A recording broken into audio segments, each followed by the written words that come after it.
이 로마서 10장에는 우리의 구원에 대해 아주 명확하게 서술하고 있습니다. 13절 말씀인데요. 누구든지 주의 이름을 부르는 자는 구원을 받으리라. 너무도 명확하죠.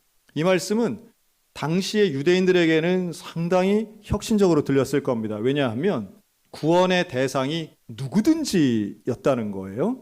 유대인들은 유대인들만 구원받는다고 생각했습니다. 그러나 사도 바울은 그렇지 않아요. 유대인이나 헬라인이나 차별하지 않으시는 하나님은 부요하시다. 구원의 부요함을 말씀하며 누구든지 구원받는다고 말씀합니다. 자, 대상은 열려 있습니다. 그런데 누가 구원을 받는다고요? 주의 이름을 부르는 자가 구원을 받는답니다. 쉬워 보이죠? 단순해 보입니다. 이름 부르는 게 뭐 어려워? 그냥 이름 부르면 다 구원받겠네.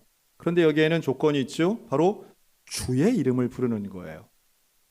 당연히 예수님이신데 그 예수님을 주인으로 고백해야 되는 것입니다.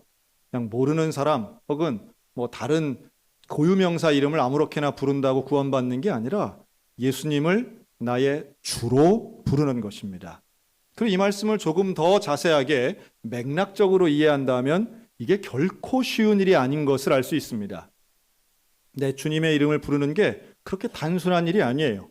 그 앞에 10절을 보면 우리가 입으로 시인하여 의에 이르고 마음으로 믿어 의에 이르고 입으로 시인하여 구원을 이루느니라. 그러니까 마음으로 믿고 입으로 시인한다고 말씀합니다. 이 시인한다라고 하는 단어가 9절과 10절 두 번 나오는데요. 이게 호몰로게오라는 단어거든요. 자, 9절은 이래요. 내가 만일 내 입으로 예수를 주로 시인하며 또 하나님께서 그를 죽은 자 가운데에서 살리신 것을 내 마음에 믿으면 구원을 받으리라. 아멘. 다시 말해 시인하는 것과 믿는 것이 함께 있어야 구원을 받는 것이고 그 사람이 주의 이름을 부를 수 있다는 맥락입니다. 자, 시인한다는 건 그냥 얘기하는 게 아니라 경험을 통해서 이야기하는 것입니다. 그러니까 예를 들어 여러분 금강산이 참 아름다워요 라는 거 하고 뒤에 이제 안 가봤지만 아름다워요 하는 거 하고 제가 금강산을 갔다 와봤는데 정말 아름다워요 라고 하는 건 무슨 차이가 있을까요? 경험을 통해서 하는 이야기는 변함이 없습니다. 왜냐하면 자신의 경험에 기반하고 있기 때문이죠. 자, 예수를 주로 고백하는 것, 시인하는 것은 예수님의 무엇을 믿느냐 하면 예수 그리스도께서 부활하신 것을 믿는 것입니다. 그 예수의 죽음과 부활을 믿으면서 그 주님이 나의 주님이라고 하는 것을 고백하는 게 시인이 됩니다. 이걸 시인하는 거예요. 그런데 예수님의 부활이 믿어져야만 예수를 주로 시인할 수 있습니다. 이 고백은 경험되는 거예요. 믿음이 경험되어지는 것입니다. 믿음은 그냥 믿는 척하는 것도 아니고요. 다른 사람을 통해서 그냥 너의 믿음이 인정돼 이게 아니라 내가 믿어지는 경험을 하는 거예요. 예수님이 나를 위해 십자가에 달려 죽으셨고 예수님이 나를 위해 3일 만에 부활하셨다라고 하는 사실이 믿어지는 사람이 예수를 주님의 이름을 부를 수 있고 그에게 구원이 임할 줄로 믿습니다. 이걸 생각하면 예수님을 부른다라고 하는 게 단순하게 이름만 부르는 게 아니라 그 안에 부활에 대한 믿음이 있어야 주님으로 이름을 부를 수 있구나라는 걸 알 수 있는 거예요. 그리고 이게 어떤 사람은 믿어져서 쉬운 사람도 있지만 어떤 사람은 이게 믿어지지 않아서 평생토록 어려운 분들도 분명히 있습니다. 우리에게는 이 믿음이 있다는 건 한없이 감사한 일이고 이 믿음이 없다는 건 정말 우리가 간절히 기도해야 할 일입니다. 지금부터 한참 된 1888년, 한참 된 옛날이죠. 그때 미국 뉴욕에서 태어난 존스라고 하는 청년이 하나님 앞에 하나님 나 선교사 하겠습니다 하고 16살에 헌신해서 21살 되던 1888년에 처음으로 조선 땅에 들어옵니다. 당시에 조선에 와서 먼저 와 있던 선교사들과 조우하고 스크랜튼 선교사, 언더우드 선교사 이런 분들을 만나게 되고요. 배제 학당에 가서 공부도 하고 거기 있는 학생들을 통해 조선말을 배우기 시작합니다. 옛날이나 지금이나 선교사들에게 있어 참 중요한 조건은 현지 언어를 하느냐라고 저는 생각하는데요. 이 젊은 존스 선교사는 조선말을 배우기 시작하고 배운 지 1년, 2년 정도 됐을 때 회화가 가능했다고 그래요. 참 신기한 일이죠. 그 파란 눈의 백인이 조선말을 하는 거예요. 한국말을 하는 거예요. 그리고 전도합니다. 그랬더니 사람들이 신기해도 하고 귀도 기울여 듣습니다. 그런데 그가 전도했던 곳이 어디였냐 하면 인천이라고 불리는 제물포였습니다. 제물포에 가서 전도를 합니다. 사람들이 신기해서 몰려오긴 했는데 실제로 예수 믿는 사람은 그렇게 많지 않았습니다. 왜 많지 않았냐 하면 당시의 사람들은 기독교를 서양 귀신으로 생각했다는 거예요. 그래서 예수 믿으면 집안이 망하고 뭔가 안 좋은 일이 생길 거라고 생각하는 사람들은 그 복음 받아들이는데 주저했다는 겁니다. 그래서 이 젊은 존스 선교사가 어떻게든 복음을 전해보려고 사업을 했대요. 개도 조직을 하고 사업도 했는데 잘 안 됐답니다. 그런데 그런 잘 안 되는 가운데 역시 전도는 복음만 전해야 되는구나 해서 복음을 전하고 전도했는데 누구를 얻었느냐 하면 이승환이라고 하는 젊은이를 얻게 됩니다. 당시에 이승환은 주막을 운영하고 있었어요. 그런데 예수를 믿으면서 그가 변합니다. 원래 그의 고향은 강화도인데 강화도에서 천민 생활하면서 늘 무시당하고 인간답지 않은 생활해서 아유 못 살겠다. 나는 여기서 도저히 안 된다. 고향을 등지고 제물포로 가서 주막을 차려서 돈 벌고 있던 때였습니다. 그런데 복음을 듣고 존스 선교사를 통해 예수님이 나를 위해 죽으시고 부활하셨다는 사실이 믿어지는 기적을 경험한 거예요. 그때부터 그의 삶이 달라집니다. 내가 구원받았습니다. 예수님이 나를 구원해 주셨습니다. 그게 믿어지니까 가만히 있을 수가 없었어요. 그래서 고향에 계신 내 어머니 전도해야 되겠습니다. 선교사님 날 좀 도와주세요. 그리고 강화도로 들어갑니다. 강화도에 가서 그 어머니에게 복음을 전해요. 그랬더니 어머니가 그래, 네가 그렇다면 나도 예수님 믿겠다. 존스 선교사님 부탁합니다. 선교사님, 우리 어머니 세례 좀 베풀어 주세요. 배를 타고 옵니다. 그런데 어떻게 배를 타고 왔냐면 갓을 쓰고 한복을 입고 이 25살 미국 청년이 한복을 입고 온 거예요. 그랬더니 강화도가 난리가 났습니다. 서양 귀신 섬기는 놈이 우리 섬에 들어오려고 한다. 절대 안 된다. 마을 서당에서 훈장을 하던 김첨지가 이걸 몸으로 막습니다. 이름은 김상임인데 첨지 어른이로 불렀대요. 내 땅 못 밟는다. 그래서 이 존스 선교사가 배에서 내릴 수가 없었어요. 들어갈 수가 없었어요. 사람들 눈을 피해서 이 이승환이 자기 어머니를 업고 배까지 왔어요. 그래서 그 작은 나룻배 위에서 세례를 베풉니다. 그게 그 유명한 선상세례입니다. 강화도 최초의 세례였고 강화도를 통해서 복음이 들어온 놀라운 사건의 시작이었습니다. 그 그림을 생각해 보면 지금 조형물도 있는데요. 얼마나 그 장면이 이상한지 몰라요. 배는 작고요. 그 키 커서 팔에도 짧은 그 미국인 청년 선교사가 한복에 갓을 쓰고 세례를 베풉니다. 어머니를 업고 온 이승환이 그 자리에서 그 배 위에서 세례를 받는 거예요. 그리고 존스 선교사는 돌아가요. 제물포로. 이승환은 어머니와 함께 남아서 강화도에서 자기 고향 사람을 전도하기 시작합니다. 전도하고 또 전도합니다. 그로부터 15년이 지납니다. 존스 선교사가 40살이 되던 해에 다시 강화도를 옵니다. 1907년이에요. 15년 전에는 발도 딛지 못했던 강화도였는데 15년 후에 그가 강화도에 들어올 때에 선착장에 320명이 환영을 합니다. 이거 어떻게 하려냐면 존스 선교사 일기에 나와요. 일기에 뭐라고 썼냐면 남자 200명, 여자 120명. 제가 그거 읽으면서 무슨 출석을 점검했나? 이걸 어떻게 알았나? 이 꼼꼼한 젊은 선교사가 그걸 다 쓴 거예요. 320명이 나와서 환영을 합니다. 환영을 하면서 할렐루야 아멘을 외칩니다. 그리고 그때 이미 강화도엔 15년 만에 교회가 40개가 됩니다. 너무도 놀라운 부흥의 역사가 쓰여지는 거예요. 그렇게 막았던 김상임, 김첨지는 한자 성경을 연구하고 공부해서 자기 집을 교회로 만듭니다. 그래서 교익교회, 홍익교회가 생기고 거기를 기점으로 해서 많은 교회들이 그 작은 강화도 섬에 생기게 됩니다. 놀라운 부흥의 역사죠. 여러분, 예수 이름을 부른다는 게 이게 쉬운 일이 아니에요. 존스 선교사가 처음 한 명 이승환을 전도할 때 그의 일기에 뭐라고 쓰였냐 하면 이 사람이 예수를 믿는데 뭘 어려워하느냐 하면 예수님은 나의 주님입니다. 이 말을 못하더라는 거예요. 덜덜덜 떨면서. 왜냐하면 예수님을 주님이라고 이야기하는 순간 집에 있는 귀신, 가신이라고 합니다. 그게 자기를 괴롭힐까 봐. 뭔가 부정적인 일이 일어날까 봐 덜덜덜 떨며 두려워하는데 겨우 입을 열어 예수님을 믿습니다. 부활하신 주님을 믿습니다. 라고 할 때 놀라운 믿음의 기적이 일어난 줄로 믿습니다. 여러분, 예수 이름 부르는 게 쉬운 일이 아니에요. 즉 오늘날 우리는 너무도 쉽게 예수님을 이야기하고 기독교 국가라고 이야기했던 미국은 오히려 예수님을 이야기하는 게 욕설처럼 쓰이기도 합니다. 안타까운 일이죠.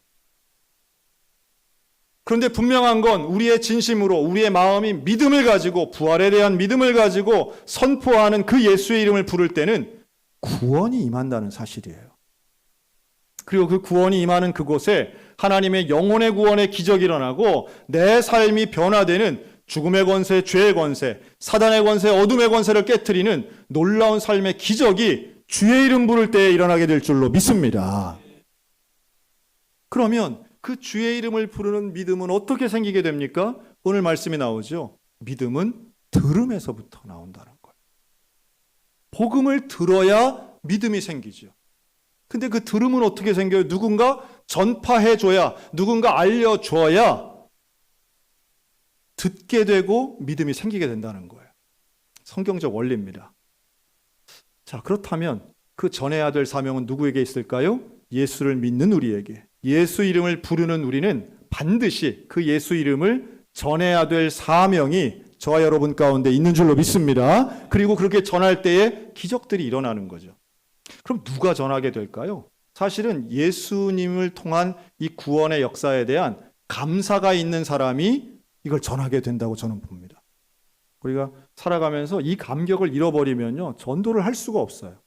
왜냐하면 세상의 걱정, 근심, 사단의 유혹은 내가 받은 구원의 은혜의 감격을 잊어먹게 해요. 구원의 감격 위에다가 걱정, 근심이 더 큰 것처럼 착각하게 만드는 겁니다. 그래서 구원받은 걸 기뻐하기보다는 아이고 내 삶의 문제거리를 보고 걱정하게 만드는 거예요. 여러분, 구원의 감격을 잊지 않으면 우리는 일생토록 감사하며 감격하며 능력 있게 살게 될 줄로 믿습니다. 지난 금요일 저녁 우리 성령 집회에 오셨던 목사님이 계세요. 근데 이 목사님 저하고 이제 신학교 선후배 사이신데 이 목사님이 설교 중에 그런 말씀을 하시는 거예요. 본인이 이제 해병대 나오셨거든요. 이 목사님 해병대 생활을 했는데 해병대 군 생활이 얼마나 힘들어요. 훈련도 어렵고 또 자대에서도 뭐 그렇게 많이 맞았다고 하더라고요. 90년대 해병대. 뭐 해병대 계실지 모르겠습니다. 얼마나 힘든 생활이에요. 그래가지고 어느 날은 도저히 안 되겠다. 내가 탈영을 하든지 정말 어떻게 사고를 치든지 해야 되겠다. 이대로는 도저히 안 되겠다. 할 때에 평일이었는데 그 부대에 누가 면회를 온 거예요. 누가 갔냐 하면 제가 갔습니다. 제가 간 거예요. 제가 갔대요. 하여튼 제가 갔대요. 그래서 와가지고 제가 면회를 와가지고 뭐 평일날 군부대 면회가 뭐 길지도 않잖아요. 뭐 뭘 먹을 수도 없고 딴 데 갈 수도 없고 잠깐 거기서 군생활 힘들지 잘 지내고 그리고 기도해주고 제가 갔다는 거예요. 듣고 보니까 그랬던 것 같긴 한데 저는 사실 정확하게 기억이 안 나거든요. 그냥 갔던 거 자체는 기억이 나는데 뭐 그때 간 것도 그냥 뭐 우리 다른 전사님들이랑 같이 잠깐 가서 여기 왔는데 그래도 우리 누구 좀 만나고 가면 좋겠다 해서 간 거거든요. 자, 그런데 이 목사님은 그때 이제 신학생이었던 거죠. 근데 그때의 그 만남과 그 면회가 군 생활할 때 유일한 면회였고요. 그때에 저를 가지고 저한테 그래요. 그때 자기를 살려줬다는 거예요. 너무 고마워서 정말 나를 위해서 격려하고 나에게 관심 있는 사람이 하나 있구나. 그날 저녁에 뭐 사고 치려고 했던 거 다 잊고 하나님 앞에 다시 눈물로 기도하면서 군 생활을 잘 마치고 그러고서는 그 다음에는 뭐 가까이 강원도도 있고 하니까 자주 보잖아요. 볼 때마다 그 얘기를 하면서 너무 고마웠다고. 그러면서 회도 사주고 갈비탕도 사주고 하는 거예요. 자, 여러분 제가 이런 질문 한번 드려볼까요? 그때 가서 면회를 한 제가 훌륭합니까? 아니면 30년 전 그 일을 지금까지도 고마워하면서 감사를 고백하는 그 목사님이 훌륭합니까? 당연히 고맙다고 감사할 줄 아는 사람이 훨씬 훌륭한 겁니다. 저는 우리가 사람에게 받은 은혜도 잊지 않는 사람이 정말 훌륭한 사람인데, 하나님께 받은 은혜, 예수님께 받은 은혜를 평생토록 잊지 않고 기억한다면 여러분, 그 사람의 인생은 구별되고 거룩하고 온전한 삶일 거라고 하는 건 너무도 당연한 이야기예요. 특별히 하나님으로부터 받은 은혜, 다른 건 많지만 구원의 은혜는 다른 것과 바꿀 수도 없고 대신할 수도 없는 것입니다. 그런데 우리는 참으로 미련하여 연약하여 그 구원받은 은혜를 까먹든지 외면하며 사는 것 같아요. 그러면 안 됩니다. 잊어서는 안 될 은혜예요. 그리고 그 은혜는 나의 삶을 더욱 감사하고 온전하게 살게 만들어 주십니다. 그런 사람들이 모인 곳이 어디냐면 그게 교회예요. 그 구원의 은혜와 그 구원의 감격을 가지고 사는 기쁜 삶을 사는 사람들이 모인 곳이 교회이기 때문에 교회에서는 그 구원의 감격을 누리는 그 순간 우리는 천국 경험하게 될 줄로 믿습니다. 천국이 다른 게 아니죠. 하나님을 주인으로, 예수님을 주인으로 고백하는 그 부활의 소망을 믿는 사람들이 모여서 세상에 어떤 고난이 온다 할지라도 나는 구원받은 사람으로 감사하며 삽니다. 그러면 천국을 경험하는 거예요. 제가 지금 대신방 중이거든요. 신방하는데 여러 지금 가정들을 가는데 어느 집사님이 그러세요. 목사님, 저는 요새 구역 예배하는 재미로 살아요. 야, 그런 분이 다 계세요. 놀랍게도. 구역이 다 똑같진 않은가 봐요. 그런데 그래요? 그거 뭐가 그렇게 좋으세요? 그랬더니 이분 나이도 그렇게 많지도 않은 분이세요. 목사님, 우리 구역은 모이면 3시간이 후딱 지나가요. 자, 그럴 때는 이제 점검을 해야 됩니다. 3시간 동안 무슨 얘기를 하는지 점검해야 돼요. 무슨 주식 투자, 무슨 건강식품 이런 거 얘기하면서 지나가면 안 됩니다. 그래서 제가 그랬어요. 집사님, 그 구역 모이면 무슨 이야기를 그렇게 3시간 동안 하세요? 그랬더니요. 예수님 이야기 한다는 거예요. 예수님 이야기. 제가 지금 다른 교회 얘기하는 게 아니에요. 여러분들 눈이 그럴 리가 있어 이러는데 그렇지 않아요. 우리 교회 이야기예요. 예수님 얘기한다는 거예요. 그리고 모이면 기도 제목을 내놓는다는 거예요. 기도 제목을. 20명 가까이 많이도 모이시더라고요. 모여가지고 기도 제목을 내놓는데 여러분, 정말 내게 있는 간절한 기도 제목을 함께 나눌 수 있는 사람이 있다는 건 복 중에 복인 줄로 믿습니다.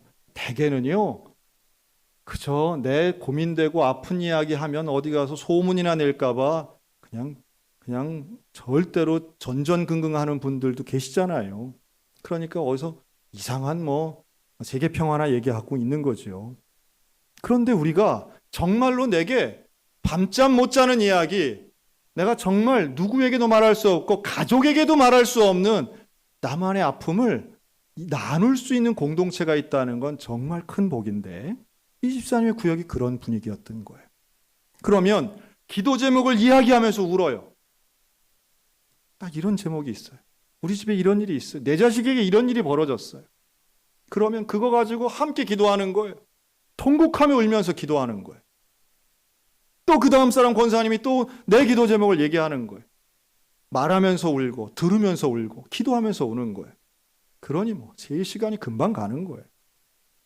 여러분, 누구에게나 예수님의 도움이 은혜가 필요 없는 사람은 아무도 없습니다. 남들 보기엔 멀쩡해 보여도 다 그 안에 문제가 있고요. 돈 문제가 있고 건강에 문제가 있고 도대체 자식이 아닌 것 같고 도대체 삶이 아닌 것 같은 분들이 얼마나 많은지 몰라요. 그런데 그걸 누구에게도 말할 수 없어요. 자존심 상하고 누구 보면은 흉리 잡힐까 봐 말을 못하고. 그런데 그걸 말할 수 있는 공동체가 있어요. 여러분, 이게 어떻게 가능합니까? 사람의 의지로 되는 게 아니라고 저는 봅니다.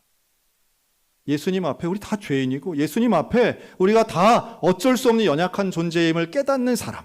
그래서 내 인생의 주인이 오직 예수님이십니다라고 그 주님의 이름을 부르는 사람들이 모여서 예수님에 대해 이야기하니 기도 제목을 나누는 거예요. 여러분, 그렇게 나누고 기도할 때에 기적이 일어나는 줄로 믿습니다. 기적이 일어나는 거예요. 그 기적이라고 하는 건 먼저 내 마음에 일어나요. 내 마음에 문제가 있어도 평강이 임합니다. 확신이 임합니다. 아, 하나님 나와 함께 하시는구나. 그 구역은요, 암 환자가 얼마나 많은지 몰라요. 본인도 암 환자고 자식도 암 환자예요. 그 구역엔 사고가 계속 일어났어요. 장로님이 나무에서 떨어져서 온몸이 막 부서지는 거예요.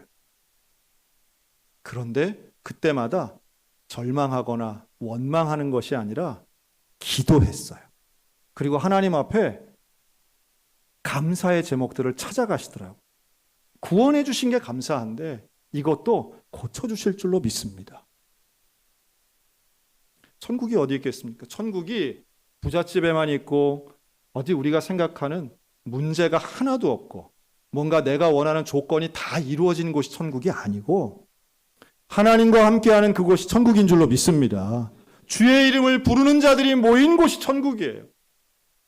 근데 안타깝게도 그렇게 모인 교회는 완벽하진 않아요. 교회에도 문제가 있죠. 그런데 어떤 분들은 한국교회 부패했어. 교회 문제가 많아. 목사들이 타락했어.